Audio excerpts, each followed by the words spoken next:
Good day and hello. This is Mary Kate Soliva with Veteran Voices. Thanks for joining us today as we've got a wonderful, amazing, incredible conversation teed up with a veteran and a huge advocate in the veteran community. Stay tuned for a great discussion. Quick programming note before we get started. This program is part of the Supply Chain Now family of programming. This show is conducted in partnership with my dear friends, Vets to Industry. Learn more about this powerful nonprofit that is serving so many folks at vetstoindustry.org. An initiative near and dear to my heart, the Guam Human Rights Initiative. Find them on LinkedIn and at the University of Guam under the Regional Center for Public Policy. Okay, I can't wait any longer. Without further ado, let's introduce our guest today. Our guest today serves as the president and founder of Military Women's Collective. She's also a veteran of the United States Navy. Let's welcome in Marina Rabinek. My dear veteran sister, how are you today? Hello. Hey, Hello. Kay, how you doing? How you doing? I am doing wonderful, thank you. It's so great to have you back. I know you're here on Veteran Voices during a Veterans Day event about a year ago. I'd say we were actually at the very start of our transition from the military. So now you and I are both out of the service, but our hearts still belong to the military. But I think it's so great today because I'm an Army veteran, you're a Navy veteran, so we got our little friendly rivalry thing going on. I know you had to add that in there, right? Go Army. I had to. But I really want folks, because as much as I know you, I would love for our listeners today to really get a chance and opportunity to get to know you better, the woman behind the scenes doing everything in Military Women's Collective. So I'd like to start off with some motivation. And no matter what time of day it is, you're probably on your fifth cup of coffee, but I'd love to get started with some motivation and hear. Marina, could you share with us a bit of motivation here today? What's your favorite quote? Definitely. Do you have one? Yeah, so I actually have one that is on the homepage of militarywomen'scollective.org, the website. Great. It is women belong in all places where decisions are being made. It shouldn't be that women are the exception. And that is by the rest in peace, late RBG, Ruth Bader Ginsburg. Love that. Gosh, and a powerhouse that you mentioned there and a legend in her own right. 100%. Absolutely love that. Love that quote. And I mean, you've been doing a lot of incredible work for women, and especially women veterans, but we're going to get to that a little bit later. But I really want to take everybody back to where you grew up. So where could you tell us a little bit about your upbringing? Where did you grow up at? I know you have a more unique story compared to most, so let's dive into that. True. I mean, people don't normally take me in the Wayback Machine like this. I don't normally go this. We're going way back. I don't go to the way back.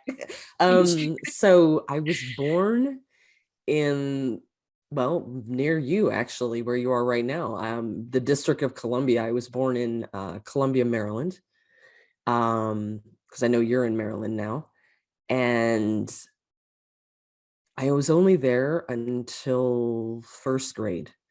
And then my dad got a position in Illinois. So we moved to this city called Buffalo Grove. And I lived there.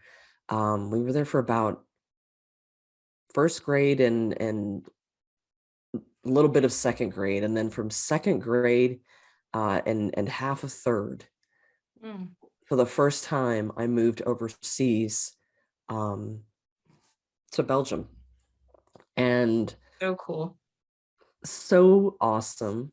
And of course, when I came back to the States, so I came back for the other half of third grade, fourth grade, and fifth grade back to Illinois. And all of a sudden I was this Belgian kid.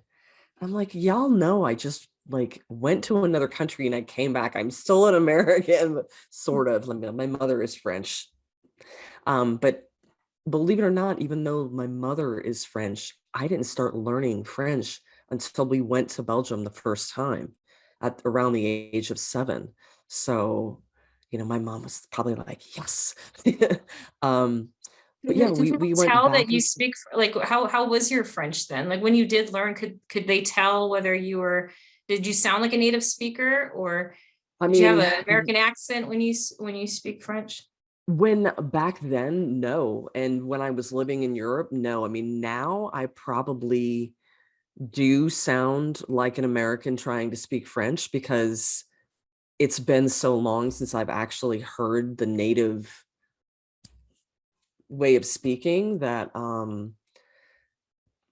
yeah, I think I sound like an Americanized French person, or vice versa. But yeah, I mean, basically I went back and forth between the Europe and the Europe between Europe, the States, and we lived in Japan for a year when I was in 6th grade too. Um, You that's really really, traveled the world. yeah. As a Nice. kid, I traveled the world. By the time I was 11, I think. And, I mean, craziness. The amount of different airports that we stopped in. Like we stopped in Moscow one time. This was after the Cold War and before the now stuff that's going on. You know, I'm sure we're all sending our love and thoughts and Absolutely. prayers to the Ukraine. But yeah, I loved being able to grow up in so many different places like that. I mean, it was an honor, to be able to be an expat family member to my dad's career. And I guess that's where I got my love of travel and moving around every few years, the way we do in the military, because I'd done it as a Oh yeah. kid already. Every few But years, I will boom, boom, boom. say that you had way more exotic locations than I did in the Army. So I will say those the places that you got to go in your upbringing, absolutely amazing. Definitely on my bucket list to visit at some point. And I did see a suitcase at the airport recently that had a bunch of stickers on it where the person had traveled. And I Oh, was like, I nice. always wanted to do that, have my vintage little suitcase with stickers from the different places I've gone to, really going old school. And for those who don't know, I'm I've really got like a little old I've, lady on the I've got inside, mine right here. my old soul. Oh my I goodness. came See, I back feel from a like I've trip been and living out of a haven't put it suitcase. away yet. Well, that's the thing. I think since the pandemic, I've been just really itching to go somewhere, and Hmm. I feel like I'm practically living out of a suitcase right now. But Yeah. I really would love to, for our listeners today, to hear a little anecdote or two from your upbringing. What are some sort of lessons learned? I mean, you had such Ooh. a worldly experience at such a young age. What are some possibly lessons learned that you had from that time? Honestly, yeah. Okay, I have two things. And they're both kind of related. Try your hardest to learn about the culture and the language before you get there. And Absolutely. the second one is don't act like an ignorant American.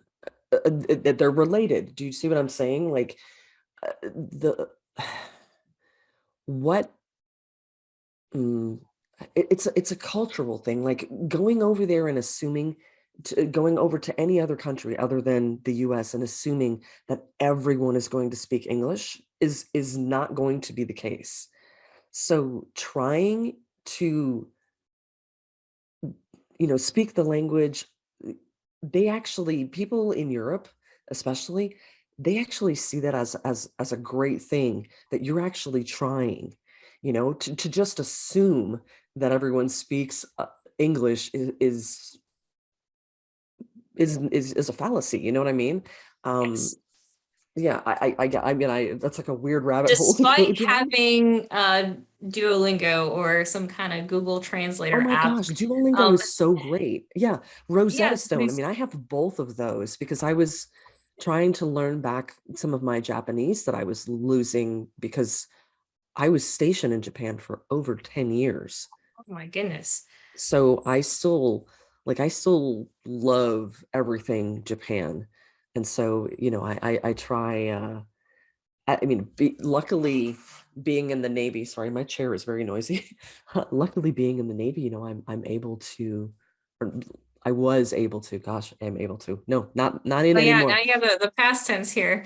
Yes, I was able to, be stationed in some great places like you were talking about. I was lucky to be in Japan multiple times. So Well, yeah, you I would love it. mean, I mean, you said Japan. I'm literally looking out my window right now and I can see a cherry blossom tree and no, it don't is in say full that. bloom right now. And I was just thinking like, oh my goodness, Marina would absolutely love this. So, I the history would. behind like having the cherry blossom trees in DC right now, Washington, DC, they're just absolutely beautiful. And if you don't Oh, know the history, take a look at the cherry blossoms and why there's a festival, why we celebrate it at this time of year in DC. Really cool history. And this is sort of the kind of the peace and relationship, friendship that we sort of need that reminder right now.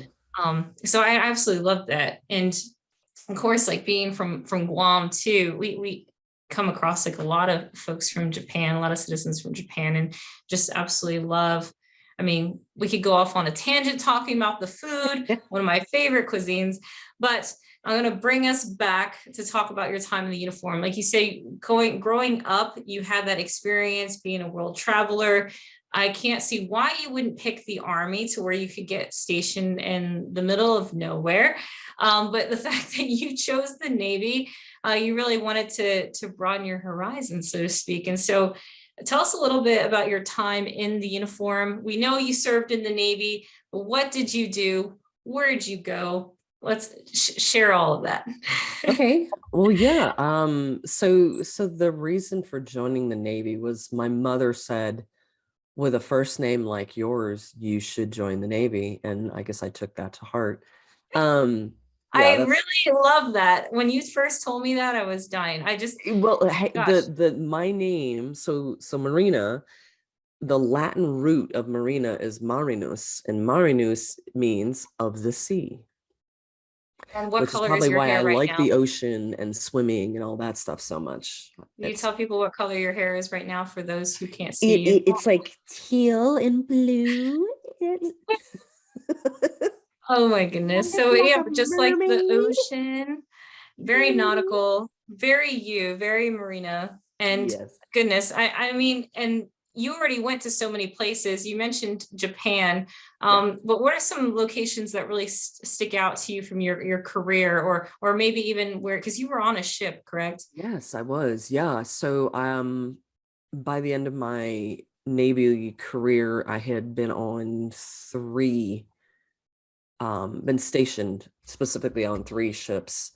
Two were, man, I'm dating myself, Spruance class destroyers, which no longer exist in the United States Navy. Yeah, they're all decom. So, um, and then I did also a tour on a amphibious.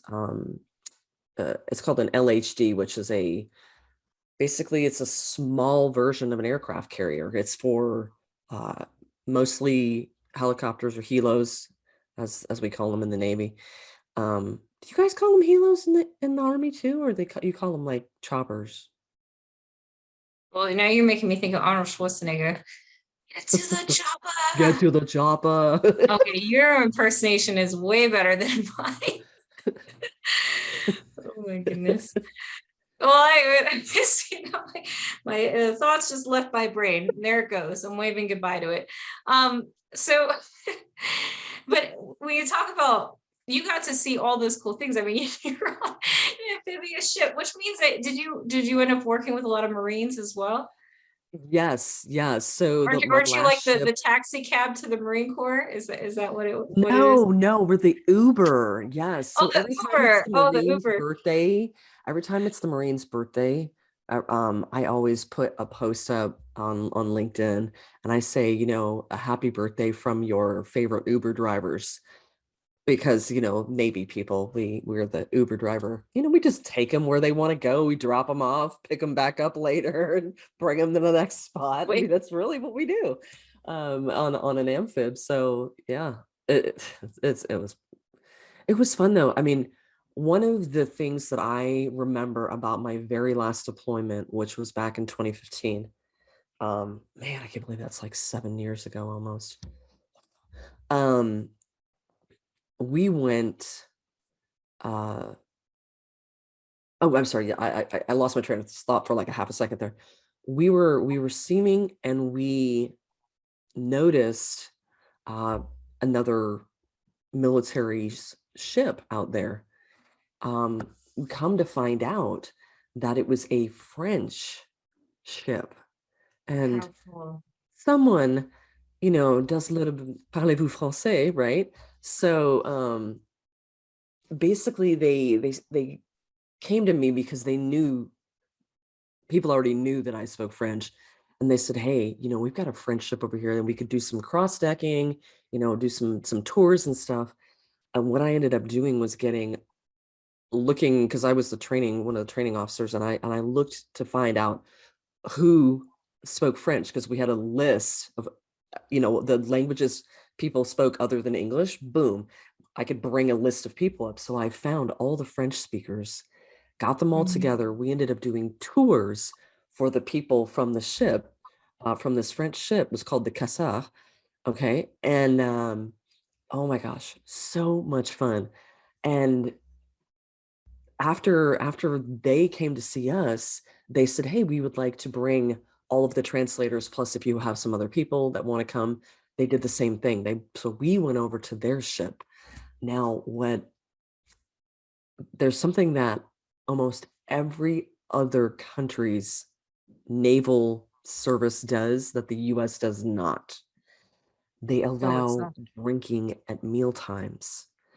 No way. Australia has a saying which I find hilarious. It's 2 beers per person, per day, perhaps. Right? Oh, Isn't that funny? impersonations are on point. Oh my goodness. I practice my Australian when I do. Because my daughter loves when I do my Steve Owen, she pretends to be, this is when she was younger, she'd pretend to be like a jaguar or something. So I'd say, this is Steve and I'm walking through the jungle, and I see a jaguar and she's stalking her prey, and my daughter would be like, "Rah," come out and attack, um but no, it It's was so stupid. fun. So it, cool. it was so fun to be on this French ship because we actually got to drink some wine with uh with our lunch, which you What would I'm never hearing, be Marina, able is to that you do. were an Uber driver and then you're a tour guide Now with I'm a tour guide. you're and a translator. You know, a little bit of everything. What was your official job in the Navy?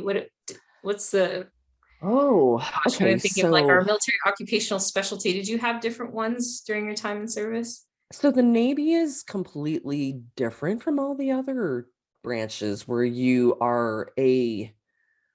have a rank, but each of your specialties, like you can have multiple specialties.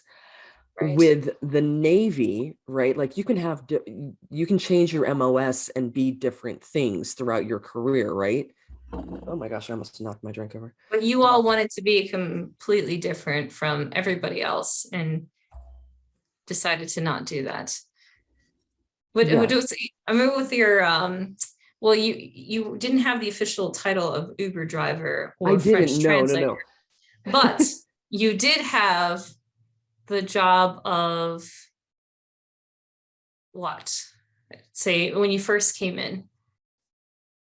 Yeah, that's what I was saying. Like I was a sonar technician when I first came in, as an E1. And by the time I made E7, which is a chief in the Navy, I think it's a sergeant first class for you, right? Correct. Yes. And then um, when I was in my last about 6 or 7 years, I ended up, I was still a sonar tech, but because that's what my rate is, because we're different. Like I said, in the Navy, we're different. We have rates instead of just ranks with MOSs. We have Right. rates, and then we have something called an NEC, which is a Navy enlisted classification code. And you can have multiple ones of those, and whichever one you're using is the one that's like the top one. So 809 Alpha is the command climate specialist. And what a command climate specialist is basically it's an equal opportunity specialist or equal opportunity director. Which is such a And good, I so think I is such used to a do the natural role for you. really the diversity and inclusion That's wonderful. training and things like that at my last two commands. Did you have during that time, because you had mentioned what you were when you first came in, the sonar technician, to doing the diversity, equity, inclusion, are there one or two people, two leaders that stick out from your career that really helped mold you and shape you during that time? Oh, wow. That is a very good question. I mean, because Um, we're talking about the whole span of how many years did you end up serving? oh, 24. Yeah, See, I did I 24 think that's years. absolutely amazing. That's Um, absolutely incredible. That's even more than some of the folks in my family who did their 20 and they were done, and you just went a little bit extra. So I mean, and then we talked about this before about like you served in a time where there's still, I mean, there's still not a whole lot of women now, but way more than there were when you first came in. So definitely. I mean, whether they were men, women, just are there two that stick out to you? Oh, I would have to say, one of the two people would definitely be April Beldo. Okay. April Beldo is is just a phenomenal woman. Absolutely inspiration. Uh, she was a command master chief and then uh, a fleet master chief, and just I can't even explain. Like I was hoping that she would be the first not only woman but woman of color, also MCPON, which is the Master Chief Petty Officer of the Navy. I was hoping and Mhm. hoping, but she retired before that happened. And then, oh, I'm gonna go, and this is gonna be, you're probably gonna wonder why, but I'm gonna go a little more negative here with, so I went on a ship as an instructor. Mhm. Not gonna say the ship, I'm not gonna say the people. Went on the ship as an instructor when I was doing instructor duty um, a long time ago, put it that way. Um, and I wasn't a very high rank at that time, and an officer decided that he was going to hit on me, and I made it a point to tell his chain of command, and nothing came of that. That Mhm. later on down the road, I ended up testifying, to some of the things, that he had said to me and to other people, and he ended up getting kicked out, which that is the good side of Wow. it. But the fact that of that happening, that made me want to bring military women's collective to the forefront. Like it was something that started in my mind back then.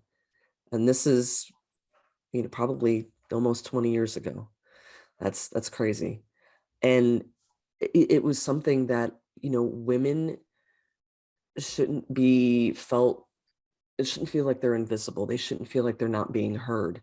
Because when I told his chain of command, they did not believe me. Wasn't until later on where he did something else where he got caught, then they were like, oh, sorry. But back then, not feeling seen and heard made me want to create a space, a place for other women veterans to come and know that there is, I mean, and this is on directly on my website. It talks, the whole mission is women warriors, or warriors Hmm. offering mentorship, empowerment, networking, and support. And then our values are community, authenticity, positivity, empathy, and success, because we want you as women and the allies, because I'm not like trying to bash men in any shape or form here at all. I'm married to him. Though that sounded bad. I'm married to a man. No, I'm in no way trying to do that. I Right. love our male allies. Like we have, you and I just personally have so many. Um, and Absolutely, we do. And I think that during, and I mean, I'm so glad that you brought up Military Women's Collective, because we are definitely going to definitely highlight that, because thank you for sharing your story, by the way, your personal experience with that.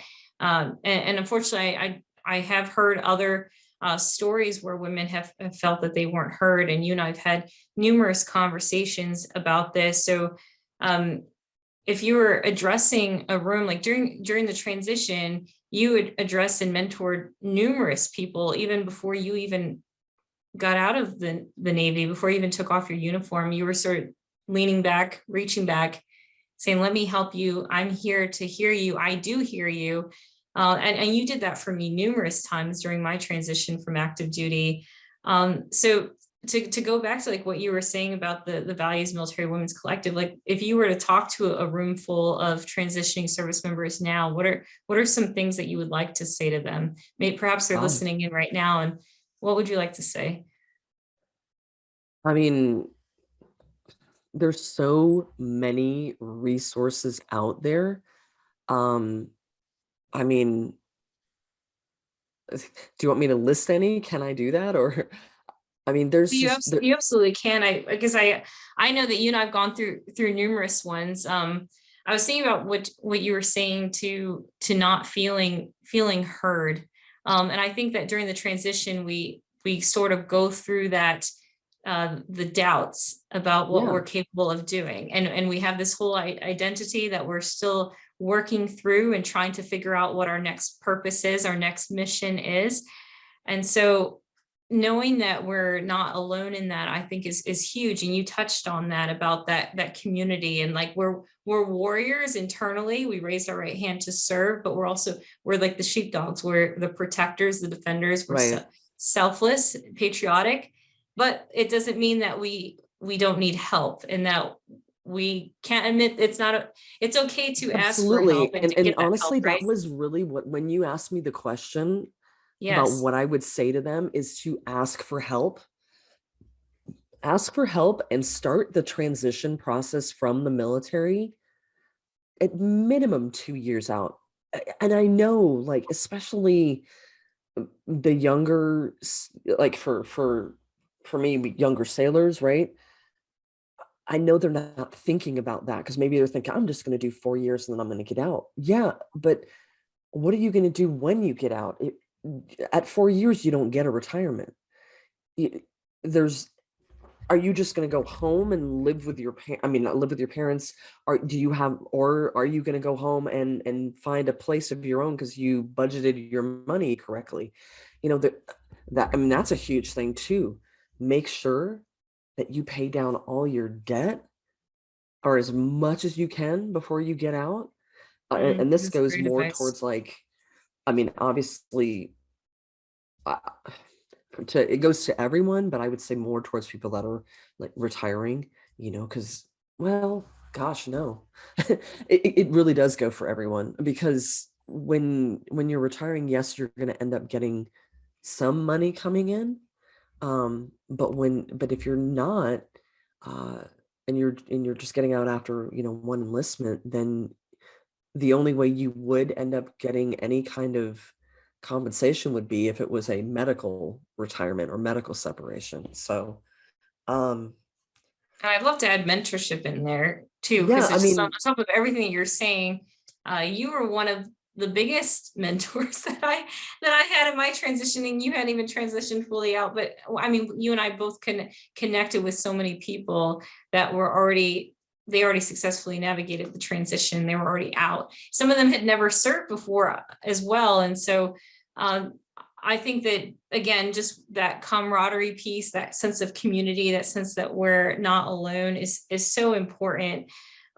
Which sort of leads me into hearing what you're doing now. I mean, you officially launched Military Women's Collective recently. You're official. Congratulations. I'm super proud of you.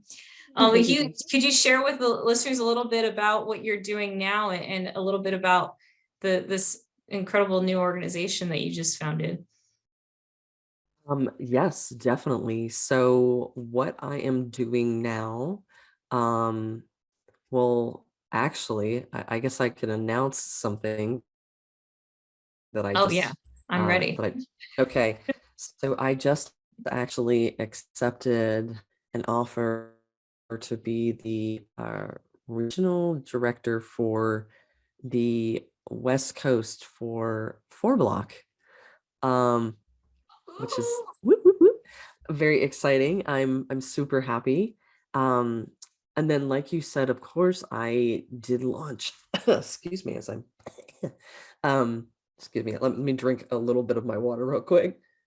Oh, please do. A little bit of strawberry in there. Yeah. Um, it's like a mixed berry flavored sparkling water. It's so good. Um, but yeah, that like you were saying, I did launch Military Women's Collective.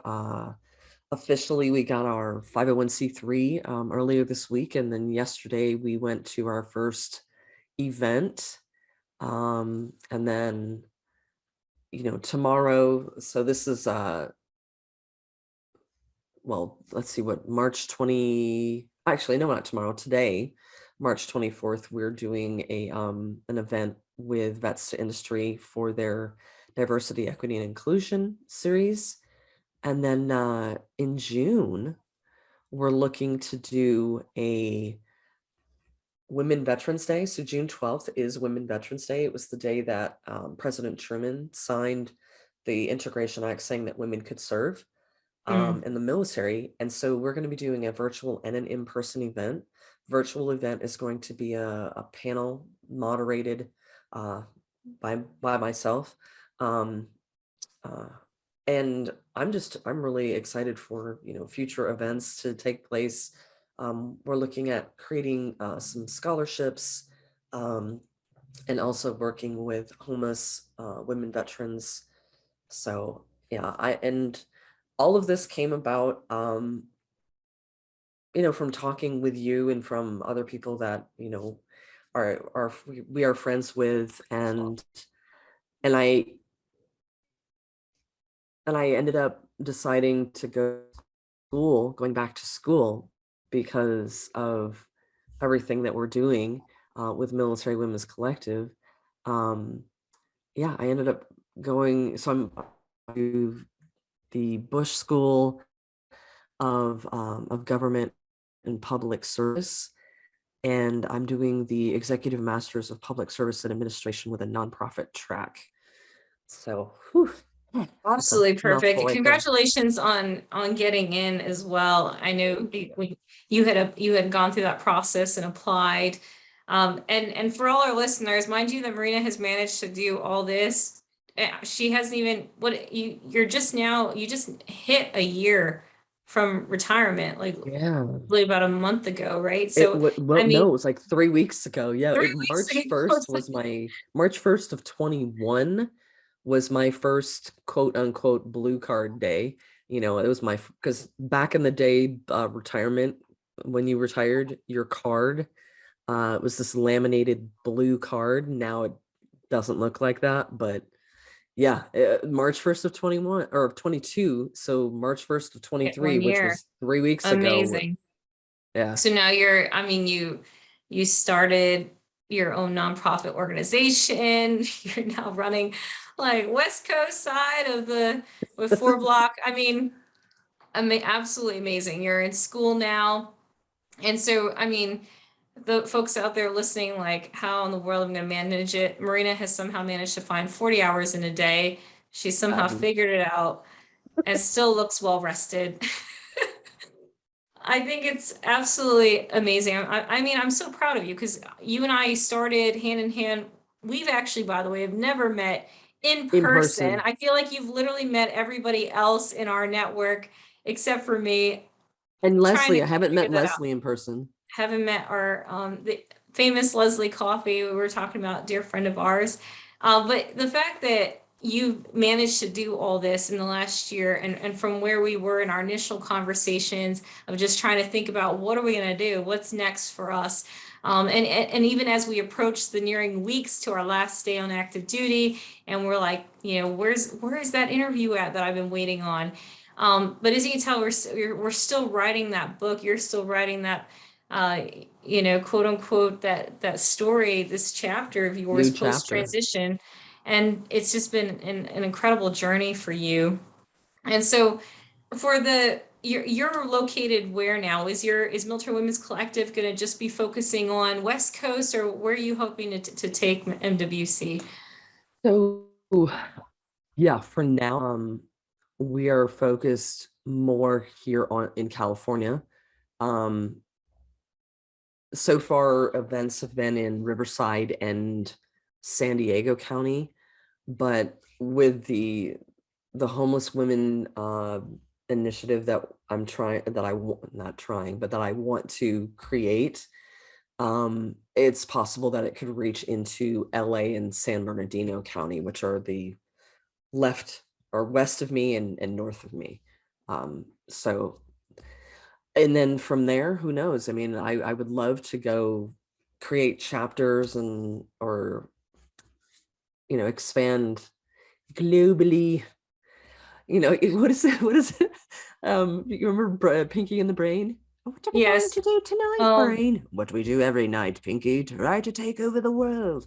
Oh my So goodness. that's, yes, MWC You're is going saying to that's take a over way, the we're world. taking it way back. We're taking it throwback to the That little was that, cartoons. yes. Well, I That was was a, telling you just a little bit ago that my goal is to, when I speak, to just imagine the American flag flying behind Bugs Bunny, because this is what I'm talking about here. But absolutely amazing that you're so selfless. I mean, we talk about your number one Gallup strength before. You mentioned connectedness, and you and I talked about yeah, that's our number one for both of us, yep. and what that means. And I have no doubt. I mean, people from all over the world that you're able to take Military Women's Collective beyond. So for our listeners today, definitely encourage reaching out to Marina to see how you can help, see how you can support and get involved, because I have no doubt that you're going to be going beyond California, and that we got to get you out here on the East Coast to see the cherry blossoms here in DC. Cool. Um, but that was so for the. Do you see when engaging some of the women veterans, what are some of the needs there? You talked about your personal journey and your personal experience in the Navy that really sparked that light that you wanted to do something more. Yep. And then understanding that there were other women veterans that may have had similar experiences. What are some other issues that you would like to highlight that really speaks to what Military Women's Collective is all about? Wow. I mean, I definitely, the kind of initiatives that we're looking at doing is things like scholarships. Um, like I was saying a little bit earlier, but we can't do that without donations, of course. And then as a 501c3, donations are tax deductible, which is awesome. Um, we definitely are looking in, not sure about this year, but possibly later this year or next year, we're looking at doing a golfing fundraiser. Um, I just I'm very excited about doing collaborations with other nonprofits as well. Um, I, I'm in talks with a young women and girls nonprofit, Mm, um, about doing collaboration there, and that collaboration is going to be part of the June 12th Women Veterans Day event. Um, I'm excited for that very yeah, much. So. I want to try to do at least one event, either in person or virtually, per month. Because I really want that connection. I mean, just like the values talks about, the community. I want there to be that sense of community and camaraderie, and connection, that women have when they come together. And as a woman veteran, being able to talk with other women veterans about things that you've been through, or active duty women asking Yes. these women that have, blazed a trail for you, you know, because the history repeats itself, right? So asking things that have happened in the past could help them Right. in the future. Um, and How can our how can our male listeners support? Because I think when we hear Military Women's Collective, it's got the word women naturally, but I understand that there's also men out there that are, and others that may want to get involved. And yes, what would you like to say to them about what they can do to support? just be an ally. If you're in a meeting, I mean, this could be if you're in the military, this could be if you're in corporate. If a woman brings up an idea and there's nothing but crickets, and then 2 minutes later somebody else brings up the same idea, but as a man this time, and all of a sudden it's a great idea, you as an ally need to say, hey, John, because maybe that's the name of the guy that brought up the idea. um Thank you for echoing Mary Kate's idea. Mm, That is an ally, not sitting there and just glossing over the fact that you just had an idea that you brought forward that nobody, um what's the word I'm looking for, that nobody recognized, that nobody, said anything. They didn't, there's another word for it, I just can't think of it.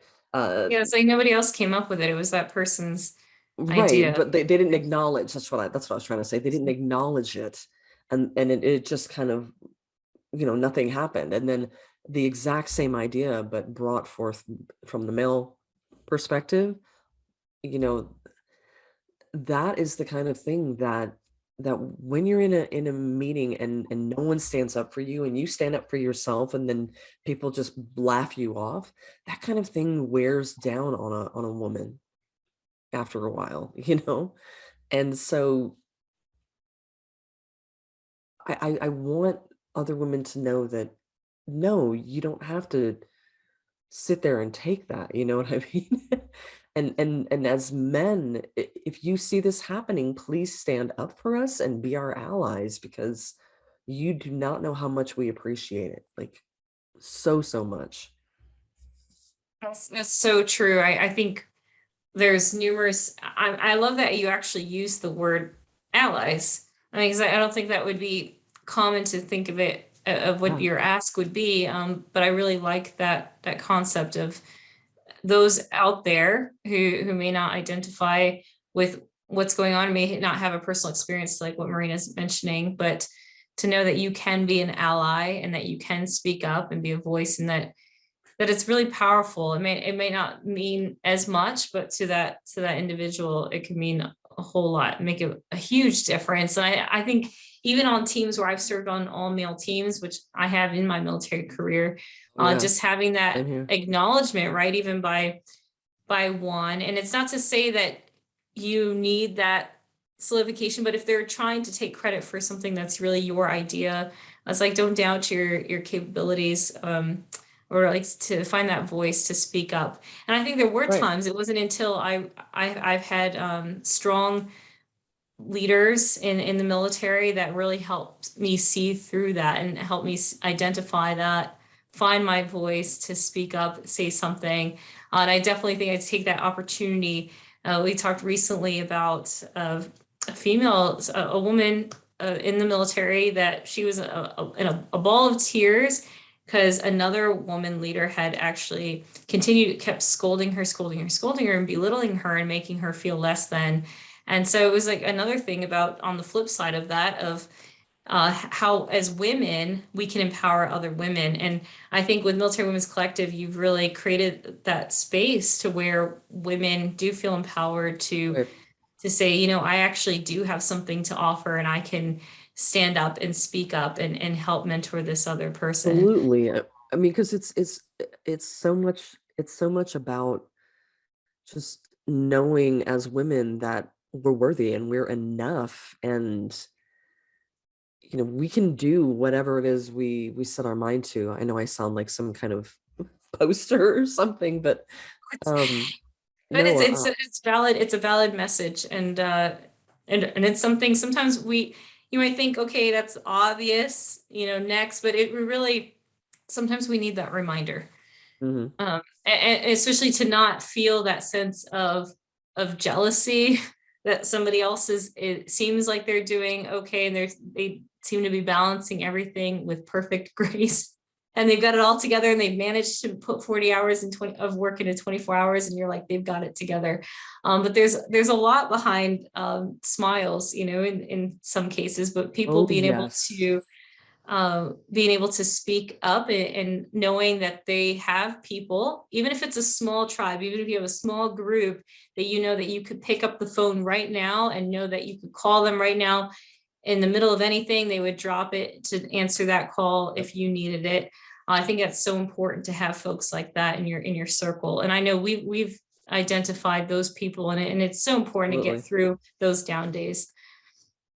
absolutely. I mean, it, I think we ended up calling it transition buddies or battle buddies. What you, myself, and our buddy Matt, we were like this. We called ourselves the Three Musketeers or the Three M's or M cubed. There Well, was yeah, many I mean, the names. three of us were on the supply chain now We were, for yeah. Veterans Day. The three of us, the three M's, but Matt, Marina, myself, Mary Kate. So, yeah, absolutely. And again, Matt being that male ally of us, Oh gosh, during yes. our down days, he really stepped up to the plate to really make sure that we knew, y'all got it. You're doing great. Oh Keep yeah. going. He's amazing. So I love that. Again, battle buddies, allies, camaraderie. I mean, it's all circling back here. That same, we talk about the three C's of collaboration and that community camaraderie. Uh, so I really love that, Marina. And I really, if our listeners today want to get in touch with you, I know you have like a whole tree of uh different ways, but I love that you're just out there. You make yourself accessible uh, and approachable, and I absolutely love that about you. So, what are some ways that our listeners can get a hold of you? Wow, okay. So LinkedIn for sure. You can get in contact with Military Women's Collective on LinkedIn or myself on LinkedIn. I think I'm pretty much the only Marina Rabinek that I've seen. Otherwise, So, okay, email is marina.rabinek@militarywomenscollective.org. And Military Women's Collective is all one word. Um, let's see. And I'm not on Facebook. I'm not on Instagram, but I've been thinking about getting back on Instagram, but I don't know. you are a Canva pro, though, even though I I know am you're a talking Canva pro. social media, but you're so good at creating content. I So good love at it. Canva. And then of course the website is https colon double forward slash www.militarywomenscollective.org. Fantastic. Is there a way that how can they go about volunteering? Is it Oh, also on the website as well? yes, there is. So under the get involved, you can click on, there's a volunteer your time, there's a make a donation, and there's a partner with us for the get involved. If you click on the get in touch, it will take you to an email, and it'll send an email to info@militarywomenscollective.org. That's another website, or not website, but email address you can send it to. Fantastic. Well, thank you so much, Marina, for joining us today on Veteran Voices. To our partners at Vets to Industry, I mean, Marina and I, that's how we met. We mentioned Yes. Matthew Brink earlier, but that's how we all met, was through Vets to Industry with the number 2. So vetstoindustry.org, you definitely want to check them out. On behalf of the entire team here at Veteran Voices, we just want to say thank you. Thank you, Marina. Thank you to our listeners. We invite you to find us and subscribe wherever you get podcasts from. And a big thank you to our nearest and dearest Vets to Industry, but also so glad that Military Women's Collective could join us today. And this is Mary Kate Soliva wishing all of our listeners nothing but the best. Stay motivated, do good, give forward, and be the change that's needed in this world at this time. On that note, we'll see you next time. Thank you, everybody, for joining us.